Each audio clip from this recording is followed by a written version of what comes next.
मानो प्लीज, अचानक नहीं था, सब कुछ प्लान था। इसीलिए तो मिशा को भी उसके घर से पिक करके गई थी।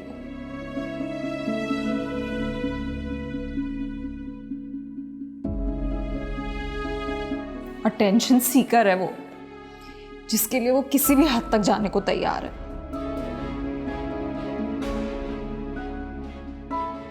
अबरार, मिशा, इकरार, पूरी तरह से सब उसकी बातों के असर में है। हाँ, नहीं बस ऐसे ही बिजी हूँ आजकल, कोई नहीं मसला।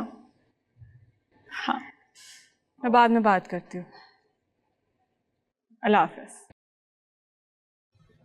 अरे मानू, तुम कब आई? सॉरी मैं तुम्हारे पास नहीं आ पाई ना, एग्ज़ाम्स की बहुत टेंशन है। एक दफ़ा एग्ज़ाम्स मेरे ख़त्म हो जाएं फिर तुम्हारी और अबरार की बहुत अच्छी दावत करूँगी मैं। मुझे कोई ज़रूरत नहीं है आपकी दावत की। आपके कई रिश्ते होंगे अबरार के साथ, लेकिन मुझे आपके साथ कोई ताल्लुक़ नहीं रखना।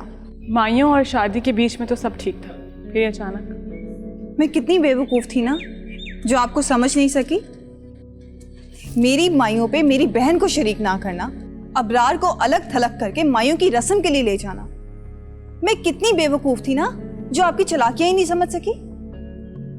क्या चालाकियां, क्या बात कर रही हो? तुम्हारी बातें मुझे समझ में नहीं आ रही। ओह, तो आप इतनी मासूम है कि आपको मेरी बातें ही समझ में नहीं आ रही। चलें मैं आपको एक्सप्लेन कर देती हूँ।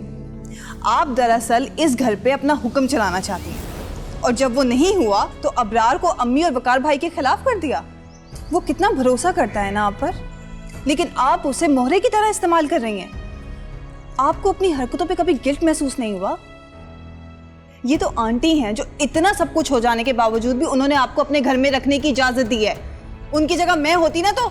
मानू,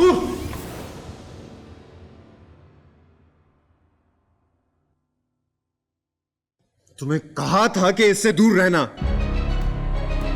कितनी बार समझाया है तुम्हें कि मैं नीनू के खिलाफ कुछ बर्दाश्त नहीं करूंगा, और तुम चंद दिन नहीं हुए तुम्हें इस घर में आए हुए और तुम इसे घर से बाहर निकालोगी? Abrar, cool down. तुम दोनों मेरी वजह से तुम्हारी वजह से नहीं नीनू, इसकी गलत सोच की वजह से इसके खिलाफ लड़ रहा हूं मैं। और ये तब होगा जब ये तुम्हारे खिलाफ बोलेगी। नेहा के अलावा तुम्हें कोई और नजर नहीं आता? ना तुम्हें तुम्हारी अम्मी नजर आती, ना तुम्हें तुम्हारे भाई की परेशानी नजर आती है। और मैं तो किसी गिनती में नहीं आती ना अबरार। तुम अगर ये चाहती हो कि बाकी सबकी तरह मैं इससे रिश्ता तोड़ दूं तो ऐसा कभी नहीं होगा। ये सोच है सिर्फ तुम्हारी।